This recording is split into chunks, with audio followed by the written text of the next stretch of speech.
രാഷ്ട്രീയ നാടകത്തിൽ കലങ്ങി മറിഞ്ഞ് കർണാടകം. മുഖ്യമന്ത്രിയായി ബി എസ് യെദ്യൂരപ്പ സത്യപ്രതിജ്ഞ ചെയ്തു. ബിജെപിക്ക് ഭൂരിപക്ഷം തെളിയിക്കാൻ 15 ദിവസത്തിന്റെ ദീർഘകാലയളവാണ് നൽകിയിരിക്കുന്നത്. ഗവർണർക്ക് നൽകിയ പിന്തുണക്കത്ത് നാളെ ബിജെപി കോടതിയിൽ ഹാജരാക്കണം. വിധാൻ സൗധയ്ക്ക് മുന്നിൽ വലിയ പ്രതിഷേധമാണ് നടക്കുന്നത്. കോൺഗ്രസ്, JDS, MLA-മാർ ഉൾപ്പെടെയുള്ളവർ അവിടെ വലിയ പ്രതിഷേധമുയർത്തുമ്പോൾ ദേവഗൌഡയെ പോലെ മുതിർന്ന നേതാക്കളും അവിടെയുണ്ട്. സന്തോഷ് സാലിംഗ് ചേർന്നുണ്ട് വിവരങ്ങളുമായി. സാലിംഗ്, വിശദാംശങ്ങൾ. സൗമ്യ, വലിയ പ്രതിഷേധങ്ങളാണ് ഇപ്പോൾ കർണാടകയുടെ നിയമസഭയ്ക്ക് മുമ്പിൽ നടക്കുന്നത്. JDS-ന്റെയും കോൺഗ്രസിന്റെയും മുഴുവൻ MLA-മാരും JDS-ന്റെയും കോൺഗ്രസിന്റെ നേതാക്കളുടെ നേതൃത്വത്തിൽ വിധാൻസഭയ്ക്ക് മുമ്പിൽ പ്രതിഷേധിക്കുന്നു. JDS-ന്റെ മുതിർന്ന നേതാവ് ദേവഗൌഡ അല്പസമയം മുമ്പ് ഈ പ്രതിഷേധ പ്രകടനത്തിൽ അണിചേരുകയും ചെയ്തു. അദ്ദേഹം ഇപ്പോൾ നിയമസഭയ്ക്ക് മുമ്പിൽ ഇരിപ്പുണ്ട്. ഗുലാം നബി ആസാദ് അടക്കമുള്ള കോൺഗ്രസിന്റെ മുതിർന്ന നേതാക്കളും ഇതിലുണ്ട്. മുഴുവൻ കോൺഗ്രസിന്റെ MLA-മാരും ഇതിൽ എത്തിക്കാൻ കഴിഞ്ഞിട്ടുണ്ട്. പക്ഷെ അതിലൊരു കോൺഗ്രസ് MLA ഇപ്പോഴും കാണാനില്ല. അദ്ദേഹത്തിന് ഇന്നലെ കോൺഗ്രസിന്റെ നിയമസഭാ കക്ഷി യോഗം ചേർന്നപ്പോൾ 2 MLA-മാരാണ് ഇല്ലാത്തത്. അതിൽ ഒരു MLA എത്തിക്കാൻ കഴിഞ്ഞു, ഒരാൾ ഇപ്പോഴും കാണാനില്ല. പക്ഷെ അതിനിടയിൽ മറ്റൊരു നിർണായക നീക്കമുണ്ടായത് സ്വതന്ത്രന്മാരുടെ പിന്തുണയാണ്. സ്വതന്ത്രരായി മത്സരിച്ച് ജയിച്ച മുൾബാഗിൽ നിന്ന് സ്വതന്ത്രരായി മത്സരിച്ച് ജയിച്ച നാഗേഷും പിന്നെ പ്രജാശക്തിയുടെ R ശങ്കറും ഇപ്പോൾ കോൺഗ്രസ് ക്യാമ്പിൽ എത്തിയിട്ടുണ്ട്. ഇതോടുകൂടി കോൺഗ്രസ് JDS-ന്റെ സഖ്യത്തിലെ BJP MLA-മാരുടെ എണ്ണം 118 ഉയർന്നിരിക്കുന്നു. എന്തായാലും ഈ യെദ്യൂരപ്പ സർക്കാർ അധികാരമേറ്റതിലുള്ള ശക്തമായ പ്രതിഷേധമാണ് ഇപ്പോൾ കർണാടകയിൽ അരങ്ങേറുന്നത്. BJP-യുടെ നേതൃത്വത്തിലുള്ള സർക്കാർ രൂപീകരിക്കാൻ ഗവർണർ ക്ഷണിച്ചതിന്റെ നിയമ സാധുത കോൺഗ്രസ് ഇന്നലെ ചോദ്യം ചെയ്തു. തുടർവാദം നാളെയും സുപ്രീം കോടതിയിൽ നടക്കുന്നുണ്ട്. ഇപ്പോഴും പല നിയമ വിദഗ്ധരും ഈ ഗവർണർ കാണിച്ചതിലെ പോരായ്മ ചൂണ്ടിക്കാണിക്കുന്നു. അതിൽ ഏറ്റവും പ്രധാനപ്പെട്ടത് മുൻ BJP-യുടെ നിയമമന്ത്രിയായിരുന്ന രാംജത്ത് മലാനി തന്നെ ഇപ്പോൾ ഗവർണറുടെ ഈ തീരുമാനത്തിനെതിരെ രംഗത്തെത്തിയിട്ടുണ്ട് എന്നതാണ്. അദ്ദേഹം സുപ്രീം കോടതിയിൽ കോൺഗ്രസിന് അനുകൂലമായി കക്ഷി ചേരാൻ സുപ്രീം കോടതി ചീഫ് ജസ്റ്റിസിനോട് അനുവാദം ചോദിച്ചു. ചീഫ് ജസ്റ്റിസ് നാളെ ഈ കേസ് പരിഗണിക്കുമ്പോൾ രാംജത്ത് മലാനിയോട് കോടതിയിലെത്തി കാര്യങ്ങൾ പറയാനാണ് ആവശ്യപ്പെട്ടിരിക്കുന്നത്. രാംജത്ത് മലാനി ഭരണഘടനാപരമായ കാര്യങ്ങളിൽ അവസാന വാക്കുകൂടിയാണ്. അതുകൊണ്ട് തന്നെ അദ്ദേഹത്തിന്റെ നീക്കവും വളരെ സുപ്രധാനമായി കാണേണ്ടി വരും. രാഹുൽ ഗാന്ധി ഇപ്പോൾ ഛത്തീസ്ഗഡിലാണുള്ളത്. അദ്ദേഹം വലിയ കടുത്ത വിമർശനം ട്വിറ്ററിലൂടെയൊക്കെ നടത്തിയിരിക്കുന്നു. എന്നാൽ അമിത്ഷാ ഇതിനെ നേരിടുന്നത് പഴയ അടിയന്തരാവസ്ഥക്കാലം ഓർമ്മിച്ചുകൊണ്ടാണ്. അതേസമയം മറ്റൊരു പ്രധാനപ്പെട്ട വിഷയം, ഈ സാധാരണ നരേന്ദ്രമോദി പ്രധാനമന്ത്രി ആയതിനു ശേഷം ഏത് സംസ്ഥാനത്ത് BJP സർക്കാർ അധികാരമേറ്റാലും BJP ദേശീയ അധ്യക്ഷനും നരേന്ദ്രമോദിയും അവിടെ പോകാറുണ്ട്. പക്ഷേ ഇപ്രാവശ്യം യെദ്യൂരപ്പ സർക്കാർ അധികാരമേറ്റപ്പോൾ ഒരൊറ്റ പ്രമുഖരായ നേതാക്കൾ പോലും പോയില്ല എന്നതാണ്. അമിത്ഷയുടെ നരേന്ദ്രമോദിയുടെ അസാന്നിധ്യം, രാജ്നാഥ് പോലുള്ള മുതിർന്ന ക്യാബിനറ്റ് അംഗങ്ങളുടെ അസാന്നിധ്യവും ഈ കാണുകയുണ്ടായത്. സത്യപ്രതിജ്ഞ കഴിഞ്ഞ ഉടൻ തന്നെ യെദ്യൂരപ്പ അദ്ദേഹത്തിന്റെ ഓഫീസിലെത്തി. അദ്ദേഹം മാത്രമാണ് സത്യപ്രതിജ്ഞ ചെയ്യുന്നത്. അങ്ങനെ യെദ്യൂരപ്പയുടെ ഏകാംഗ ക്യാബിനറ്റ് ഇപ്പോൾ 1 ലക്ഷം രൂപയുടെ കാർഷിക കടങ്ങൾ വരെ എഴുതി തള്ളാനുള്ള തീരുമാനം പ്രഖ്യാപിച്ചിട്ടുണ്ട്. അങ്ങനെയെങ്കിലും കർഷകരെ കയ്യിലെടുക്കാനുള്ള നീക്കമാണ് BJP നടത്തുന്നത്. അതോടൊപ്പം തന്നെ JDS-ന്റെയും കോൺഗ്രസിന്റെയും MLA-മാരെ അടർത്തിയെടുത്ത് കാര്യങ്ങൾ അനുകൂലമാക്കാനുള്ള നീക്കവും നടത്തുന്നുണ്ട്. മറുപക്ഷത്താകട്ടെ കോൺഗ്രസും JDS-ഉം BJP-ക്കെതിരെ നരേന്ദ്രമോദിയെ തന്നെ ലക്ഷ്യം വെച്ചുകൊണ്ടുള്ള പ്രതിഷേധ പ്രകടനങ്ങളാണ് നടത്തുന്നത്. സന്തോഷ് സാലിംഗ് ആണ് വിവരങ്ങൾ നൽകിയത്. ഇപ്പോൾ MP രാജേഷ് MP കൂടി നമ്മോടൊപ്പം തത്സമയം ചേരുന്നുണ്ട്. ഒരുപക്ഷെ ശ്രീ MP രാജേഷ്, രാഷ്ട്രീയ നാടകങ്ങൾ എന്ന് പോലും പറയാനാകാത്ത കാര്യങ്ങളാണ് കർണാടകം ഈ മണിക്കൂറുകളിൽ ഫേസ് ചെയ്തുകൊണ്ടിരിക്കുന്നത്. കാരണം അതിനും അപ്പുറത്തുമുള്ള ജനാധിപത്യ സംവിധാനങ്ങളെ പോലും നാണം കെടുത്തുന്ന, ചോദ്യചിഹ്നത്തിന് മുൻപിൽ നിർത്തുന്ന തരത്തിലുള്ള കാര്യങ്ങൾ കർണാടകത്തിൽ അരങ്ങേറുന്നു. പല ഘട്ടങ്ങളിലായി പല വെളിപ്പെടുത്തലുകളായി ഇതിനോടകം പല കാര്യങ്ങളും പുറത്തു വന്നത്. ഏറ്റവും ഒടുവിലായി കുമാരസ്വാമി പോലും പറയുകയുണ്ടായി, ഭരണം സ്വാധീനം ഉപയോഗിച്ചുകൊണ്ട്, ഭരണ സംവിധാനങ്ങൾ ഉപയോഗിച്ചുകൊണ്ട് എങ്ങനെയും കോൺഗ്രസ് MLA-മാരെ അടക്കം അല്ലെങ്കിൽ JDS MLA-മാരെ തങ്ങളുടെ പാളയത്തിലേക്ക് എത്തിക്കുകയാണ് ഇപ്പോൾ BJP ചെയ്തുകൊണ്ടിരിക്കുന്നത്. ഒരുപക്ഷെ ഇന്നിപ്പോൾ മുഖ്യമന്ത്രിയായി യെദ്യൂരപ്പ സത്യപ്രതിജ്ഞ ചെയ്തു. പക്ഷെ അതിന്റെ ആധികാരികത പോലും ചോദ്യം ചെയ്യപ്പെടുന്ന ഒരു ഘട്ടമല്ലേ യഥാർത്ഥത്തിൽ ഇത്? തീർച്ചയായും സത്യപ്രതിജ്ഞ എന്നത് തന്നെ ഒരു വലിയ വ്യാജപ്രതിജ്ഞയായിട്ട് മാറിയ സ്ഥിതിയാണ് ഇപ്പോഴുള്ളത്. ഇവിടെ താങ്കൾ പറഞ്ഞതുപോലെ തന്നെ രാഷ്ട്രീയ നാടകം എന്നൊക്കെ വിശേഷിപ്പിക്കുന്നത് വളരെ വളരെ അപര്യാപ്തമാണ്. അത് അങ്ങേയറ്റത്തെ മിതമായ വിശേഷണമാണ്. വഷളത്തരം എന്നാണ് പച്ച മലയാളത്തിൽ ഇപ്പോൾ കർണാടകയിൽ നടന്നുകൊണ്ടിരിക്കുന്ന കാര്യങ്ങളെ വിശേഷിപ്പിക്കാവുന്നത്. അതാണ് ഏറ്റവും ഉചിതമായിട്ടുള്ള വാക്ക്, അല്ലെങ്കിൽ കുറെ കൂടി കടുപ്പമുള്ള വാക്കാണ് ഉപയോഗിക്കേണ്ടത്. ഈ രാഷ്ട്രീയ വഷളത്തരത്തിന് ജനാധിപത്യ സ്ഥാപനങ്ങളെ, ജുഡീഷ്യറിയെ ഉൾപ്പെടെ കരുവാക്കി മാറ്റുന്നു, അതിലേക്ക് വലിച്ചിഴച്ചിരിക്കുന്നു എന്നുള്ളത് വളരെ അപകടകരമാണ്. രാജ്യത്തെ സംബന്ധിച്ച് ദീർഘകാലാടിസ്ഥാനത്തിൽ വിനാശകരവുമാണ്. ഇപ്പോൾ MLA-മാരെ ചാക്കിട്ട് പിടിക്കുന്നു എന്ന് കുമാരസ്വാമിയുടെ ആരോപണമോ ആക്ഷേപമോ മാത്രമല്ല, BJP പരസ്യമായിട്ട് അതുതന്നെയാണ് കോടതിയിൽ പറഞ്ഞിട്ടുള്ളത്, മാധ്യമങ്ങളുടെ മുമ്പിലും പറഞ്ഞിട്ടുള്ളത്. അതാണ് BJP ഒരു നേതാവ്, അയാളുടെ പേര് ഈശ്വരപ്പ എന്നാണ്. ഇതിനേക്കാൾ വലിയ ഒരു ഈശ്വരൻ അപമാനകരമായിട്ടുള്ള കാര്യം എന്താണെന്ന് എനിക്കറിഞ്ഞുകൂടാ, ഇങ്ങനെ ഒരാൾക്ക് അങ്ങനെ പേരിട്ടത്. ആ ഈശ്വരപ്പ പറഞ്ഞത്, ഞങ്ങൾ കോൺഗ്രസ് JDS MLA-മാരെ ഇങ്ങോട്ട് ആകർഷിക്കാൻ ശ്രമം നടത്തുന്നു എന്നാണ്. പരസ്യമായിട്ട് പറയുകയാണ്. അതിന് പോലുമുള്ള ഒരു മറയുടെ ആവശ്യമില്ല എന്ന് വന്നിരിക്കുന്നു. സാധാരണ മറവിൽ ചെയ്തുകൊണ്ടിരുന്ന കാര്യങ്ങളെല്ലാം ഇപ്പോൾ പരിപൂർണ നഗ്നമായിട്ട് ചെയ്യാൻ BJP തയ്യാറായിരിക്കുന്നു കർണാടകയിൽ എന്നതാണ് അതിനർത്ഥം. അദ്ദേഹം പറഞ്ഞു, ഞങ്ങൾ ആളെ പിടിക്കുകയാണ്, ആളെ ബന്ധപ്പെട്ടുകൊണ്ടിരിക്കുന്നു, പിടിക്കാൻ ശ്രമിച്ചുകൊണ്ടിരിക്കുക തന്നെയാണ് എന്ന് ഈശ്വരപ്പ എന്ന് പേരുള്ളൊരു വിദ്വാൻ പറയുന്നു. അതുപോലെ സുപ്രീം കോടതിയിൽ പോയിട്ട് പറയുന്നത്, ഞങ്ങൾക്ക് 15 ദിവസം സമയം വേണം, ഗവർണർ 15 ദിവസം അനുവദിച്ചിരിക്കുന്നു, 15 ദിവസം കൊണ്ട് വേണ്ടത്ര ആളെ പിടിച്ച് ഭൂരിപക്ഷം ഉണ്ടാക്കിക്കോ എന്ന് ഗവർണർ തന്നെ അതിന് അനുമതി കൊടുക്കുകയാണ്. സുപ്രീം കോടതി തൽക്കാലം അതിൽ ഇടപെടുന്നില്ല എന്ന് പറഞ്ഞാൽ, അതാ ഞാൻ പറഞ്ഞത്, എല്ലാവരെയും കക്ഷിയാക്കുന്നു എന്ന്. അതും മിതമായിട്ട് പറയുകയാണ്. സത്യത്തിൽ അത് മാത്രം കക്ഷിയാക്കൽ മാത്രമല്ല, ഇത് ഒരു തരം മാച്ച് ഫിക്സിംഗ് ഇപ്പോൾ നമുക്ക് തീർച്ചയായിട്ടും കർണാടകയിൽ പ്രകടമായിട്ട് തന്നെ കാണാൻ കഴിയും. ഇപ്പോൾ MLA-മാരെ വിലക്കെടുക്കുക എന്നത് ഒരു സാധാരണ അംഗീകൃത സംഗതിയായിട്ട് മാറ്റിയിരിക്കുന്നു കർണാടകയിൽ BJP എന്ന്. ഒരുപക്ഷെ അവിടെ തന്നെയാണ് ശ്രീ MP രാജേഷ് ഈ മാച്ച് ഫിക്സിംഗ് എന്നതിന് അവസരം ഒരുക്കി കൊടുത്തത് നമ്മുടെ ഭരണഘടനാ സംവിധാനത്തിന്റെ ഭാഗമായി നിൽക്കുന്ന ഗവർണർ തന്നെയാണ് എന്ന് പറയുന്നിടത്താണ് കഴിഞ്ഞ ദിവസം തന്നെ ഉയർന്നു വന്ന ഗൗരവതരമായ ചിന്തകൾ അലട്ടുന്നത്. ഒരുപക്ഷെ ഇന്നിപ്പോൾ സുപ്രീം കോടതിയിലേക്ക് കാര്യങ്ങൾ എത്തി നിൽക്കുന്നു. സുപ്രീം കോടതി കൃത്യമായി പറഞ്ഞിരിക്കുന്നു, ഗവർണർക്ക് നൽകിയ കത്ത് ആരുടെയൊക്കെ പിന്തുണയാണ്, എത്ര പേരുടെ പിന്തുണയാണെന്ന് വ്യക്തമായ കാര്യങ്ങൾ സുപ്രീം കോടതിയെ അറിയിക്കാൻ യെദ്യൂരപ്പയോട് നിർദ്ദേശിച്ചിട്ടുണ്ട് സുപ്രീം കോടതി.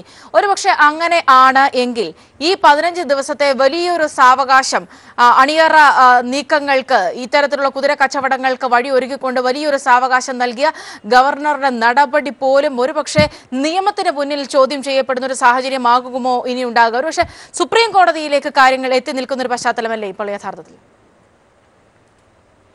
നോക്കൂ, പ്രഥമ ദൃഷ്ടിയാൽ തന്നെ ഗവർണറുടെ നടപടി നിലനിൽക്കുന്നതല്ല എന്ന് മാത്രമല്ല ദുരുദ്ദേശപരമാണ്. അത് ഏതൊരു സാധാരണ മനുഷ്യനും മനസ്സിലാവുന്ന കാര്യമാണ്. അതിന് നിയമപാണ്ഡിത്യത്തിന്റെ ആവശ്യമില്ല, നിയമജ്ഞനാവേണ്ട കാര്യമില്ല. ഭായ് വാല യഥാർത്ഥത്തിൽ മോഡി ഭായ് വാലയാണ്. മോഡിയുടെ ഒരു ഭൃത്യനെ പോലെ പ്രവർത്തിക്കുന്ന ഒരാളാണല്ലോ അവിടെ ഗവർണറായി ഇരിക്കുന്നത് ഗവർണറുടെ പദവിയിലാണ്. എങ്കിലും ആ അന്തസ്സൊന്നും ഒട്ടും പാലിക്കാൻ കഴിയാത്ത, അതിനെക്കുറിച്ച് ഉത്കണ്ഠയുമില്ലാത്ത, അവിടെ ഇരുന്നു കൊണ്ട് പണ്ട് ബൂട്ടാ സിംഗ് പറഞ്ഞതുപോലെ, സെയിൽ സിംഗ് പറഞ്ഞതുപോലെ ഇന്ദിരാഗാന്ധിയുടെ മുറ്റമടിച്ചു കൊടുക്കാം എന്ന് പരസ്യമായിട്ട് പറഞ്ഞ സെയിൽ സിംഗിനെ അനുസ്മരിപ്പിക്കുന്ന ഒരു ഗവർണറാണ് കർണാടകയിൽ ഇരിക്കുന്നത്. അടിച്ചു കൊടുക്കാമെന്ന് പറയുക മാത്രമല്ല, ഒരുപക്ഷെ മുറ്റമടിച്ചു കൊടുത്ത ചരിത്രമുള്ള ഒരു ഗവർണറാണ് കർണാടകയിൽ ഇരിക്കുന്നത് എന്ന് നമ്മൾ കാണണം. അതെല്ലാം ഇതിനകം തന്നെ വന്നു കഴിഞ്ഞ കാര്യങ്ങളാണ്. അപ്പോൾ ആ ഗവർണറുടെ നടപടി എന്നത് ജനാധിപത്യത്തെ അട്ടിമറിക്കാനും കച്ചവടം നടത്താനും ചാക്കിട്ട് പിടിക്കാനും കോടികൾ ഒഴുക്കാനും ഒക്കെയുള്ള ഒരു സാഹചര്യം സൃഷ്ടിച്ചു കൊടുക്കലാണ്. ഗവർണർ തന്നെ വേഗം പോയി 15 ദിവസം കൊണ്ട് പിടിച്ചിട്ട് വാ എന്ന് ഉപദേശിക്കുകയാണ്. ആ സാഹചര്യത്തിൽ സുപ്രീം കോടതിയെ സമീപിച്ചിരിക്കുന്നു. ഞാൻ വിചാരിക്കുന്നത് ഇത് മനസ്സിലാക്കാനുള്ള, അതിനുള്ള നിയമപരമായിട്ടുള്ള ഒരു ബോധം തീർച്ചയായിട്ടും സുപ്രീം കോടതിക്ക് ഉണ്ടാവും എന്നാണ്. ഇന്ത്യൻ സുപ്രീം കോടതി അത് തിരിച്ചറിയുമെന്നും അത് മനസ്സിലാക്കാനുള്ള വിവേകം സുപ്രീം കോടതി പ്രകടിപ്പിക്കുമെന്നും അതിൽ ഇടപെടാനുള്ള ഇച്ഛാശക്തി ഇപ്പോഴും അവശേഷിച്ചിട്ടുണ്ട് എന്നാണ് ഞാൻ വിചാരിക്കുന്നത്. കാരണം അത്ര മാത്രം പ്രകടമാണ്. ഒരു തരത്തിലുള്ള സങ്കീർണതയും ഇല്ലാത്ത തരത്തിൽ കുതിരക്കച്ചവടത്തിനുള്ള അനുമതി ഗവർണർ കൊടുത്തിരിക്കുകയാണ് എന്നത് പ്രകടമായ സാഹചര്യത്തിൽ കോടതിയുടെ ഇടപെടലുണ്ടാകും. ഈ 15 ദിവസം എന്നത് വെട്ടിച്ചുരുക്കുകയെങ്കിലും മിനിമം കോടതി ചെയ്യും. അങ്ങനെയല്ലാതെ മറ്റൊന്ന് കോടതിയിൽ നിന്ന് പ്രതീക്ഷിക്കുക തന്നെ വയ്യ. അങ്ങനെയല്ലാതെ മറ്റൊന്ന് കോടതിക്ക് ചെയ്യാനാവുമെന്ന് ഞാൻ കരുതുന്നതേയില്ല. അത് കോടതിയുടെ കൂടി വിശ്വാസ്യതയുടെ പ്രശ്നമാണ്. ഒരുപക്ഷെ ആ വിധത്തിൽ നമുക്കറിയാം പല കേസുകളും ഇതിനു മുൻപും കോടതിക്ക് മുൻപിലേക്ക് ഗോവ അടക്കമുള്ള വിഷയങ്ങളിലൊക്കെ തന്നെയും കോടതി നൽകിയിരിക്കുന്ന നിർദ്ദേശം അത്തരത്തിലുള്ള കാര്യങ്ങളൊക്കെ ആയിരുന്നു. ഗവർണർ ഈ വിഷയത്തിൽ തീരുമാനമെടുക്കുമ്പോൾ ചർച്ച ചെയ്യപ്പെട്ടിരുന്നത്. അതിനും അപ്പുറത്തേക്ക് ഗവർണർ ആ തീരുമാനം എടുത്തിരിക്കുന്നു. ഇന്ന് തന്നെ യെദ്യൂരപ്പ നേരത്തെ പറഞ്ഞതുപോലെ തന്നെ ഇന്ന് തന്നെ സത്യപ്രതിജ്ഞ ചെയ്യാനുള്ള അവസരവും ഉണ്ടായിരിക്കുന്നു. പക്ഷേ ഇനിയുള്ള കാര്യങ്ങൾ തന്നെയാണ് നിർണായകം. ഇവിടെ ഇനിയിപ്പോൾ ഉണ്ടാകാൻ പോകുന്ന വലിയ രാഷ്ട്രീയ മാറ്റങ്ങൾ, വലിയ പ്രതീക്ഷയുണ്ടായിരുന്നു BJPയെ സംബന്ധിച്ചിടത്തോളം ഇന്നലത്തെ ദിവസം. കാരണം ഈ കോൺഗ്രസിന്റെ മീറ്റിംഗിൽ പങ്കെടുക്കാതിരുന്ന 12 കോൺഗ്രസ് MLA-മാർ എന്ന് പറഞ്ഞത് ഈ ഇന്നലെ മുഴുവൻ ആ ഒരു വലിയ ആശങ്കയുണ്ടായിരുന്നു. അവർ അസംതൃപ്തരാണ് എന്ന തരത്തിലുള്ള റിപ്പോർട്ടുകളൊക്കെ ഉണ്ടായിരുന്നു. എന്നാൽ ഇപ്പോൾ അറിയാൻ കഴിയുന്നത് ഈ ആനന്ദ് സിംഗ് ഒഴികെയുള്ള ബാക്കി MLA-മാരെല്ലാം തന്നെ കോൺഗ്രസ് പാളയത്തിൽ തന്നെയുണ്ട്. അവരെല്ലാം തന്നെയും കോൺഗ്രസിന് പൂർണ്ണ പിന്തുണയുമായി നിൽക്കുന്നു എന്നാണ് മനസ്സിലാക്കാൻ സാധിക്കുന്നത്. അവിടെയും ആനന്ദ് സിംഗ് പറയുന്നത് നിലവിൽ നിലനിൽക്കുന്ന കേസുമായി ബന്ധപ്പെട്ട് തന്നെയാണ്. ആ കേസിൽ ഒരുപക്ഷെ തന്നെ കുടുക്കാനുള്ള ഒരു സാഹചര്യം ഉണ്ട്. ആ വിധത്തിൽ ഉള്ള നീക്കങ്ങൾ നടക്കുന്നു. അതാണ് തന്നെ ഭയപ്പെടുത്തുന്നത് എന്ന് അദ്ദേഹം തന്നെ തുറന്നു പറഞ്ഞിട്ടുള്ളതായാണ് ഈ കോൺഗ്രസ് MP വ്യക്തമാക്കിയിട്ടുള്ളത്. ഒരുപക്ഷെ അത്തരം സാഹചര്യങ്ങളൊക്കെ തന്നെയും, അതായത് ഭരണ സംവിധാനങ്ങളെയും ഒപ്പം തന്നെയും ഇത്തരത്തിലുള്ള സംവിധാനങ്ങൾ ഉപയോഗപ്പെടുത്തിക്കൊണ്ട് തങ്ങളുടെ കൂടെ ആളെ നിർത്താം, അല്ലെങ്കിൽ അവരെ രാജിവെപ്പിച്ചെങ്കിലും ഭരിക്കാം എന്നുള്ള ഒരു ആത്മവിശ്വാസം BJPക്ക് ഇപ്പോഴും ലഭിക്കുന്നത് എങ്ങനെയാണ്? നഗ്നമായ അധികാര ദുർവിനിയോഗം വഴി. അതാണ് ആത്മവിശ്വാസത്തിന്റെ അടിസ്ഥാനം. ഇതിനെ ആത്മവിശ്വാസം എന്നല്ല പറയേണ്ടത്, ഇതിനെ അധികാര മുഷ്ക്, എന്തും ചെയ്യാൻ മടിയില്ലാത്ത അധോലോക മനോഭാവം എന്നാണ്. അധോലോകത്തിന്റെ ആത്മവിശ്വാസമുണ്ടല്ലോ, ആ അധോലോക ആത്മവിശ്വാസമാണ് BJPയെ നയിക്കുന്നത്. ആ അധോലോക ആത്മവിശ്വാസമാണ് ഗവൺമെന്റ് ഭൂരിപക്ഷമില്ലാതിരുന്നിട്ടും ഉണ്ടാക്കാൻ BJPയെ പ്രേരിപ്പിക്കുന്നത്. അതാണ്. അപ്പുറത്ത് കൃത്യമായിട്ടുള്ള ഭൂരിപക്ഷത്തിന്റെ ലിസ്റ്റ്, ഒപ്പിട്ട ലിസ്റ്റ് കൊടുത്തിട്ടും അത് പരിഗണിക്കാതെ BJPയെ ഗവൺമെന്റ് ഉണ്ടാക്കാൻ ക്ഷണിക്കുന്ന BJP പരിവാറിൽ, സംഘപരിവാറിൽപ്പെട്ട ഗവർണറെയും നയിക്കുന്നത് ഇതേ അധോലോകാത്മവിശ്വാസമാണ്. അപ്പൊ അതുകൊണ്ട് ഇത് ഇന്ത്യൻ രാഷ്ട്രീയത്തിൽ കഴിഞ്ഞ 4 വർഷത്തിനിടയിൽ ഉണ്ടായിട്ടുള്ള പതനത്തിന്റെ ആഴം വ്യക്തമാക്കുന്നതാണ്. വലിയ ചെളിക്കുണ്ടിലേക്ക് ഇന്ത്യൻ രാഷ്ട്രീയത്തെ BJP എത്തിച്ചിരിക്കുന്നു എന്നതിൻ്റെ ഏറ്റവും ഒടുവിലത്തെ ഭയാനകമായ, ലജ്ജിപ്പിക്കുന്ന, തൊലിയുരിഞ്ഞു പോകുന്ന അനുഭവങ്ങളിലേക്കാണ് കർണാടക നയിക്കുന്നത്. ഇത് BJPയുടെ തകർച്ചയുടെ ആരംഭമായിരിക്കും എന്ന് ഞാൻ ചൂണ്ടിക്കാണിക്കാൻ ആഗ്രഹിക്കുന്നു. ചരിത്രകാരൻ രാമചന്ദ്ര ഗുഹ വളരെ ശരിയായിട്ട് തന്നെ നിരീക്ഷിച്ചതുപോലെ 1984-ൽ 5-4 ഭൂരിപക്ഷത്തോടെ അധികാരത്തിൽ വന്ന രാജീവ് ഗാന്ധി ഗവൺമെന്റിനെ ബോഫോഴ്സ് ഉൾപ്പെടെയുള്ള അഴിമതികളും അധാർമിക നടപടികളുമാണ് ആരും അറിയാതെ ആ സർക്കാരിനെതിരായിട്ട് ഒരു ജനവികാരം സൃഷ്ടിക്കുന്നതിലേക്കും ഒടുവിൽ 5-4 ഭൂരിപക്ഷത്തിൽ നിന്ന് പരാജയത്തിന്റെ തമോഗർത്തത്തിലേക്ക് രാജീവ് ഗാന്ധി ഗവൺമെന്റ് പതിക്കാനിടയായതും അതിന് സമാനമാണ് ഇപ്പോഴുണ്ടാകുന്ന സ്ഥിതിവിശേഷങ്ങൾ എന്ന് കർണാടക തെരഞ്ഞെടുപ്പിന് മുമ്പ് തന്നെ ഡോക്ടർ രാമചന്ദ്ര ഗുഹ നിരീക്ഷിക്കുകയുണ്ടായി. ആ അദ്ദേഹത്തിന്റെ നിരീക്ഷണത്തെ അടിവരയിടുന്നതാണ് ഇപ്പോൾ കർണാടകയിൽ നടന്നുകൊണ്ടിരിക്കുന്ന സംഭവവികാസങ്ങൾ. ഇതെല്ലാം രാജ്യത്തെ ജനങ്ങൾ കാണുകയാണെന്ന് ആലോചിക്കണം. തെരഞ്ഞെടുപ്പ് കഴിഞ്ഞ് വോട്ട് പെട്ടിയിലായാൽ പിന്നെ ജനഹിതത്തിന് ഒരു വിലയുമില്ല എന്ന സ്ഥിതി BJP കുറെ കാലമായിട്ട് അനുവർത്തിച്ചു വരികയാണ്. തെരഞ്ഞെടുപ്പ് കഴിഞ്ഞതിന്റെ പിറ്റേ ദിവസം ഇന്ധനവില വർദ്ധിപ്പിച്ചു. അതിനുശേഷം ഇന്ധനവില വർധനവ് മുടങ്ങാതെ നടന്നുകൊണ്ടിരിക്കുന്നു. ഇപ്പോൾ റിസൾട്ട് വന്നു കഴിഞ്ഞപ്പോൾ റിസൾട്ട് എന്തായാലും ഞങ്ങൾ അധികാരത്തിന്റെ മുഷ്ക് ഉപയോഗിച്ച്, കേസുകൾ ഉപയോഗിച്ച്, CBI ഉപയോഗിച്ച്, അന്വേഷണ ഏജൻസികളെ ഉപയോഗിച്ച്, റെഡ്ഡി സഹോദരന്മാരുടെ പണക്കൊഴുപ്പിനെ ഉപയോഗിച്ചുകൊണ്ട് ആ ജനവിധിയെ ഞങ്ങൾ അട്ടിമറിക്കും, ഞങ്ങൾ ആ ജനവിധി തിരുത്തി എഴുതും എന്നത് രാജ്യത്തെ ജനങ്ങളാകെ കാണുകയാണ്. ഈ കേരളത്തിൽ ഇപ്പോൾ ചെങ്ങന്നൂരിൽ ഒരു തെരഞ്ഞെടുപ്പ് കേരളത്തിൽ വരാനിരിക്കുകയാണ്. ഞാൻ ചെങ്ങന്നൂരിൽ ഇരുന്നു കൊണ്ടാണ് സംസാരിക്കുന്നത്. ചെങ്ങന്നൂരിലെ ജനങ്ങളും ഇത് കാണുന്നുണ്ടാവും എന്ന് നമ്മൾ BJP ഓർമ്മിക്കുന്നത് നല്ലതാണ്. അപ്പോൾ ജനങ്ങൾ ഇത് കാണുകയാണ്. എവിടേക്കാണ് നമ്മുടെ നാടിനെ കൊണ്ടുപോകുന്നത്? ഇതിൻ്റെ വേറൊരു വശം എന്താണ്? ആദ്യം ഒരാളെ കൊല്ലുന്നു, ആ കൊലയാളിയെ പിന്നെ കൊല്ലുന്നു, അതിന് സാക്ഷിയെ കൊല്ലുന്നു, പിന്നെ സാക്ഷിയെ കൊന്നതിന് ശേഷം ആ കേസ് അന്വേഷിച്ച പോലീസ് ഉദ്യോഗസ്ഥൻ കൊല്ലപ്പെടുന്നു, ഒടുവിൽ ജഡ്ജി കൊല്ലപ്പെടുന്നു. ലോയ കേസ് അത് ഇതിന്റെ സമാന്തരമായിട്ടുള്ള ഈ അധോലോക രാഷ്ട്രീയത്തിന്റെ മറ്റൊരു ഉദാഹരണമാണ്. BJP ഇന്ത്യയിൽ 4 കൊല്ലം കൊണ്ട് വളർത്തിയെടുത്തിട്ടുള്ള അധോലോക രാഷ്ട്രീയത്തിന്റെ മറ്റൊരു മുഖം നമ്മളിപ്പോ ഇവിടെ കർണാടകയിൽ കണ്ടുകൊണ്ടിരിക്കുകയാണ്. അധോലോക രാജാക്കന്മാർ BJPയുടെ നേതാക്കളും BJPയുടെ സ്പോൺസർമാരുമായി റെഡ്ഡി സഹോദരന്മാരെ പോലുള്ള ആളുകൾ വരുന്നു.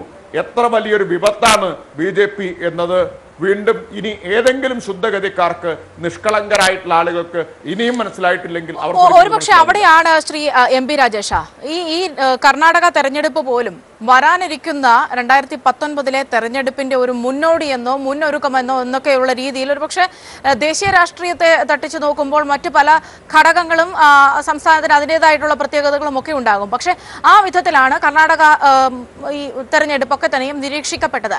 ഒരുപക്ഷെ ആ സൂചന തന്നെയല്ലേ യഥാർത്ഥത്തിൽ ഇപ്പോൾ വ്യക്തമാകുന്നത്? അതായത് ഇതായിരിക്കും വരാൻ പോകുന്നത്. അതായത് ഇവിടെ നമുക്കറിയാം, ഇവിടെ കോൺഗ്രസ് ഒക്കെ തന്നെ ഔദ്യോഗികമായി തന്നെ പറഞ്ഞിട്ടുള്ളത് പോലെ തന്നെ ഭൂരിപക്ഷം കർണാടക ജനങ്ങളുടെയും ആഗ്രഹം അല്ല, അല്ലെങ്കിൽ അവരുടെ താല്പര്യമല്ല ഈ മുഖ്യമന്ത്രി, ഇപ്പോൾ അധികാരമേറ്റിരിക്കുന്ന മുഖ്യമന്ത്രി. ഒരുപക്ഷെ ഇത്തരത്തിൽ ഏത് വിധേനയും BJP നടത്താൻ പോകുന്ന വലിയ നാടകങ്ങളുടെ ഒക്കെ തന്നെയും ഒരു സൂചനയായി കർണാടകം നിൽക്കുകയല്ലേ? അതാ ഞാൻ പറഞ്ഞത്, BJP ഇന്ത്യയിൽ കൾട്ടിവേറ്റ് ചെയ്തിട്ടുള്ള അധോലോക രാഷ്ട്രീയത്തിന്റെ ഏറ്റവും ഭീതിതമായിട്ടുള്ള ഒരു മുഖമായി, ഏറ്റവും ജീർണിച്ച മുഖമായി കർണാടക മാറിയിരിക്കുന്നു. ഓപ്പറേഷൻ ലോട്ടസ് 2 അതിന്റെ 2ാം എപ്പിസോഡ് ഇപ്പൊ മാറിത്തീർന്നിരിക്കുകയാണ്. ഇതേ കർണാടകയിലാണ് 2008 ഖനി മുതലാളിമാരായിട്ടുള്ള കള്ളക്കടത്തുകാരായിട്ടുള്ള റെഡ്ഡി സഹോദരന്മാരുടെ പണക്കൊഴുപ്പിൽ BJP ഇന്ത്യയില് ഒരുപക്ഷെ സമാനതകളില്ലാത്ത നിലയിൽ ഒരു ഗവൺമെന്റിനെ അട്ടിമറിച്ചത്. ഇപ്പോൾ ഇതോ അന്ന് അവരതിന് പേര് കൊടുത്തത് ഓപ്പറേഷൻ ലോട്ടസ് എന്നായിരുന്നു. നിങ്ങൾ ആലോചിച്ച് നോക്കുക, ഒരു അട്ടിമറിയെ, പണക്കൊഴുപ്പ് ഉപയോഗിച്ചുള്ള ജനാധിപത്യ അട്ടിമറിയെ ഔദ്യോഗികമായി അംഗീകരിക്കുകയും അപ്രൂവ് ചെയ്യുകയും ചെയ്തൊരു പദ്ധതിയായിട്ട് അതിനെ അവതരിപ്പിക്കുകയാണ്. ഇസ്രായേലിന്റെ ചാരസംഘടന മൊസാദും അമേരിക്കൻ ചാരസംഘടന CIA ഒക്കെ സംഘടിപ്പിക്കുന്ന അട്ടിമറികൾക്കാണ്, അത്തരം അട്ടിമറി പ്രോജക്റ്റുകൾക്കാണ് ഇത്തരത്തിലുള്ള പേരുകൾ കൊടുക്കാറുള്ളത്.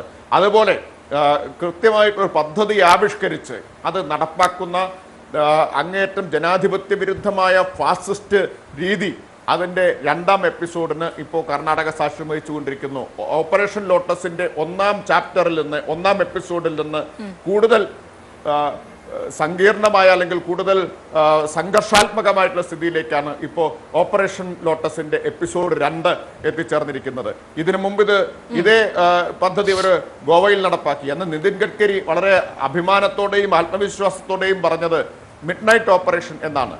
അർദ്ധരാത്രി പ്രത്യേക എയർക്രാഫ്റ്റിൽ ഡൽഹിയിൽ നിന്ന് പനാജിയിൽ പറന്നിറങ്ങി ഭൂരിപക്ഷമില്ലാതിരുന്ന BJPയെ പുലരുമ്പോഴേക്കും, പുലർച്ചെ 5:30 മണിയാകുമ്പോഴേക്കും മറ്റുള്ളവരെ വിലക്കെടുത്ത് ഭൂരിപക്ഷം ഉണ്ടാക്കി, ഗവൺമെന്റ് ഉണ്ടാക്കിയതിനെ അദ്ദേഹം ഒരു ഇന്റർവ്യൂവിൽ പറഞ്ഞത് ഓപ്പറേഷൻ മിഡ് നൈറ്റ് എന്നാണ്.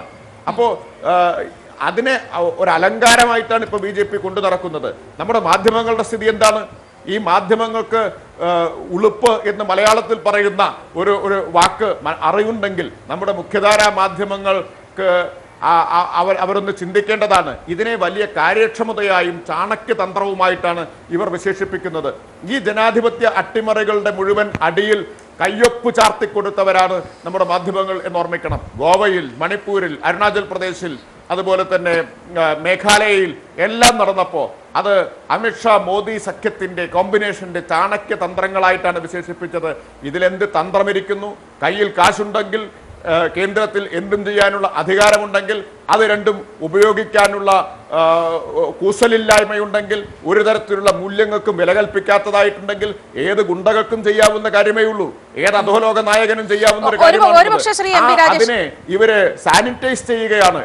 ഒരുപക്ഷെ ശ്രീ MP രാജേഷ്, താങ്കൾ സൂചിപ്പിച്ചതുപോലെ തന്നെ ഓപ്പറേഷൻ ലോട്ടസിന്റെ ഒരു 2ാം പതിപ്പ് അവിടെ നടപ്പിലാക്കാൻ, കർണാടകത്തിൽ നടപ്പിലാക്കാൻ BJP ശ്രമിക്കുമ്പോൾ ഒരുപക്ഷെ ഈ ഒരു ഘട്ടത്തിൽ മുഖ്യമന്ത്രിയായി സത്യപ്രതിജ്ഞ ചെയ്യുക എന്ന വരെയുള്ള ഒരു പടിയിലേക്ക് BJPക്ക് എത്താനായി എങ്കിൽ കൂടിയും ഒരുപക്ഷെ ഇവിടെ ആ ഓപ്പറേഷൻ ലോട്ടസ് പരാജയപ്പെടുന്ന ഒരു പശ്ചാത്തലം ആകാനുള്ള ഒരു സാധ്യത വളരെ ഏറെയല്ലേ? ഒന്ന്, ഇന്നിപ്പോൾ ഇവിടെ ഈ വിധാൻസൗധയ്ക്ക് മുൻപിൽ നടക്കുന്ന പ്രതിഷേധത്തിന് വേറൊരു വലിയ മുഖമുണ്ട്. കാരണം അവിടെ തങ്ങൾക്കൊപ്പം നിൽക്കുന്ന JDS-ഓ അല്ലെങ്കിൽ തങ്ങൾക്കൊപ്പം നിൽക്കുന്ന കോൺഗ്രസ് MLA-മാരോ മാത്രമല്ല ഉള്ളത്.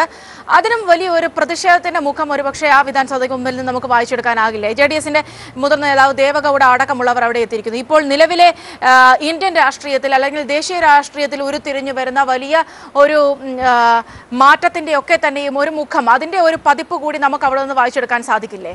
ശ്രീ രാജേഷ്. തീർച്ചയായും കർണാടകയിൽ BJP ഡിസൈസീവായിട്ട് പരാജയപ്പെടുകയും മറ്റൊരു സഖ്യമോ പാർട്ടിയോ കൃത്യമായ ഭൂരിപക്ഷത്തോട് അധികാരത്തിൽ വരികയും ചെയ്താൽ ഉണ്ടാകുന്നതിനേക്കാൾ വലിയ രാഷ്ട്രീയമായ പ്രത്യാഘാതവും തിരിച്ചടിയും BJPക്ക് വരുത്താൻ ഇടയാക്കുന്നതാണ് ഇപ്പോഴുണ്ടായിട്ടുള്ള സംഭവവികാസങ്ങൾ. അങ്ങനെ നോക്കുമ്പോൾ ഒരർത്ഥത്തിൽ ദീർഘകാലാടിസ്ഥാനത്തിൽ ഇത് ഗുണകരമായിട്ട് വരും. കാരണം ഇത് ഈ അധോലോക രാഷ്ട്രീയത്തെ ഇനി സഹിക്കാനാവില്ല എന്നൊരു മനോഭാവം രാജ്യത്തെ ജനങ്ങളിൽ ബഹുഭൂരിപക്ഷത്തിൽ സൃഷ്ടിക്കാൻ ഇതിടയാക്കും എന്നാണ് ഞാൻ വിശ്വസിക്കുന്നത്. ഈ മോദി തരംഗമുണ്ടായി എന്ന് അവകാശപ്പെടുന്ന 2014 പോലും 61% പേർ BJPക്ക് എതിരായിട്ടാണ് വോട്ട് ചെയ്തത് എന്ന യാഥാർത്ഥ്യം നിൽക്കണം എന്ന് നമ്മൾ കാണണം. എന്നാൽ ഈ കഴിഞ്ഞ 4 വർഷത്തെ മോദി ഭരണത്തിനെതിരായിട്ടുള്ള ഭരണവിരുദ്ധ വികാരം ഹിന്ദി ഹൃദയഭൂമിയിൽ നമ്മൾ കണ്ടു, ആഞ്ഞടിക്കുന്നത് നമ്മൾ കാണുകയുണ്ടായി. ലോക്സഭാ ഉപതെരഞ്ഞെടുപ്പുകളിലെല്ലാം BJPക്ക് ഉണ്ടായിട്ടുള്ള പരാജയം അതാണ് കാണിക്കുന്നത്. അപ്പോൾ ആ ഭരണവിരുദ്ധ വികാരം കൂടി ചേരുകയാണ്. അപ്പോൾ 61% നേരത്തെ തന്നെ BJPക്ക് എതിരാണ്.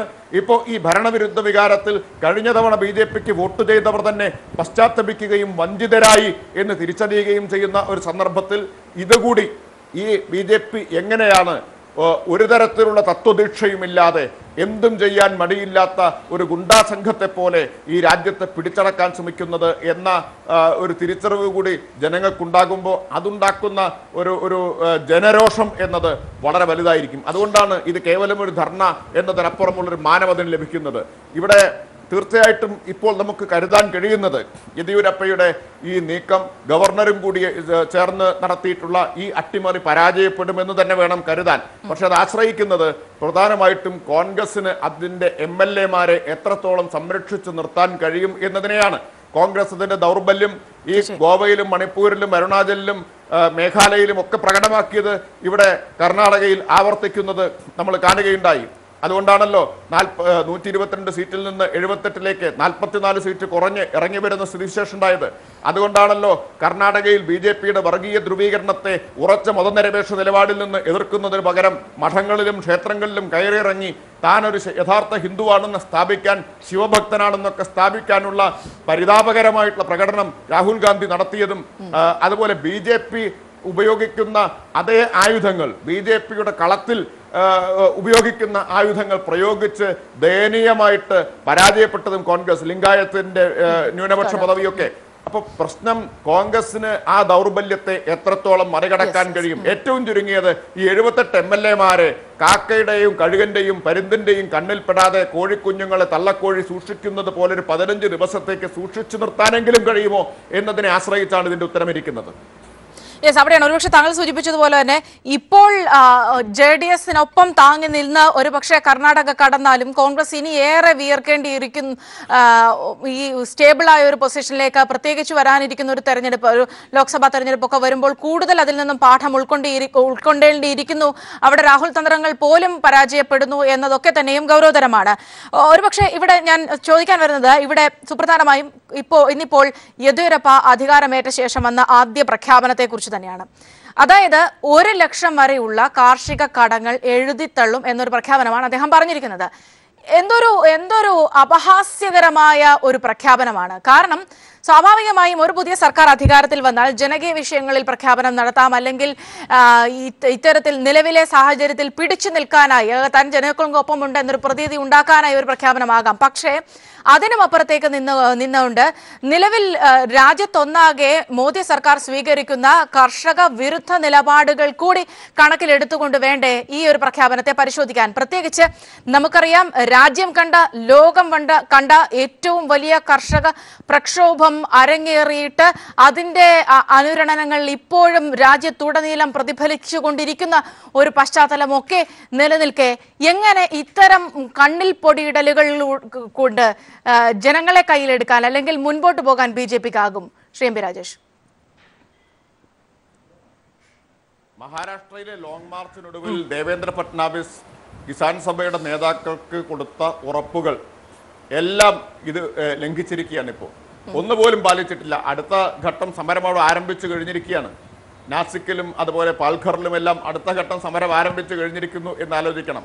അപ്പോൾ അവിടെ ഭൂരിപക്ഷമുള്ള ഒരു മുഖ്യമന്ത്രി എഴുതിയൊപ്പിട്ട് കൊടുത്ത ഉറപ്പുകൾ പാലിക്കാത്ത അനുഭവം നിൽക്കവെയാണ് അതേ പാർട്ടിയുടെ ഭൂരിപക്ഷമില്ലാത്ത ആയുസ് എപ്പോൾ ഒടുങ്ങും എന്നുറപ്പില്ലാത്ത ഒരു ഗവൺമെന്റിന്റെ നായകൻ പ്രഖ്യാപനം നടത്തുന്നത്. ആ പ്രഖ്യാപനത്തിന് ഒരർത്ഥം മാത്രമേ ഉള്ളൂ. ഇതിനധികം ആയുസില്ല എന്ന് ഉറപ്പുകൊണ്ട് എന്ത് പ്രഖ്യാപനവും നടത്താം എന്ന അന്ധമായിട്ടുള്ള ആത്മവിശ്വാസമുണ്ടല്ലോ. എന്തും നടത്താം, കാരണം നടപ്പാക്കേണ്ട ഉത്തരവാദിത്വം സർക്കാരിന് വരില്ല എന്നത് മാത്രമാണ്. ഇതേ മോഡി ഗവൺമെന്റിലെ ധനകാര്യമന്ത്രി അരുൺ ജെയ്റ്റ്ലിയാണ് പറഞ്ഞത്, ഞങ്ങൾക്ക് കൃഷിക്കാരുടെ കടം എഴുതിത്തള്ളാൻ ഉദ്ദേശിക്കുന്നില്ല, കേന്ദ്ര സർക്കാർ കൃഷിക്കാരുടെ കടം എഴുതിത്തള്ളാൻ ഉദ്ദേശിക്കുന്നില്ല എന്ന് വ്യക്തമാക്കിയ ആളാണ് അരുൺ ജെയ്റ്റ്ലി. അതേസമയം ഈ മോദി ഗവൺമെന്റ് അധികാരത്തിൽ വന്ന 4 കൊല്ലത്തിനിടയിൽ 2,41,000 കോടി 2.41 ലക്ഷം കോടി കോർപ്പറേറ്റ് കടം എഴുതിത്തള്ളി എന്ന് പാർലമെന്റിൽ മറുപടിയും തന്നിട്ടുണ്ട്. അതും ഇതേ ഗവൺമെന്റാണ് ചെയ്തത്. ആ ഗവൺമെന്റിൽ നിന്ന് ആ പാർട്ടിയിൽ നിന്ന് കർണാടകയിൽ മാത്രം ഇങ്ങനൊരു നന്മ പ്രതീക്ഷിക്കാൻ വിഡ്ഢികളാണോ ആളുകളെല്ലാം? നസ്രത്തിൽ നിന്ന് നന്മ പ്രതീക്ഷിക്കാനാവുമോ? യെസ്, അവിടെയാണ് ഞാൻ തിരികെ എത്താം. ഏതായാലും വലിയ രാഷ്ട്രീയ നാടകങ്ങൾ ആ വിധത്തിൽ പോലും അതിനെ പറയാനാകില്ല എന്നതാണ് നേരത്തെ ശ്രീ എം.ബി. രാജ സൂചിപ്പിച്ചത്. അത്തരത്തിൽ വലിയ സംഭവ വികാസങ്ങൾ കർണാടകത്തിൽ നടക്കുകയാണ്. പ്രതിഷേധം കത്തിപ്പടരുകയാണ് കർണാടകത്തിൽ ഉടനീളം. യെദ്യൂരപ്പയ്ക്ക് തുടരാനാകുമോ എന്നത് ഇനി വരും മണിക്കൂറുകളിൽ വ്യക്തമാകും. വാർത്തകളിലേക്ക് വളരെ വേഗം തിരികെ എത്താൻ ഇടവേളയ്ക്ക്